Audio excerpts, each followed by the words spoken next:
you dear.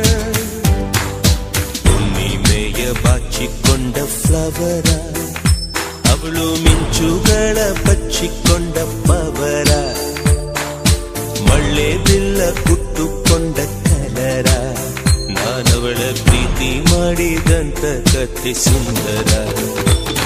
O Sona, O Sona.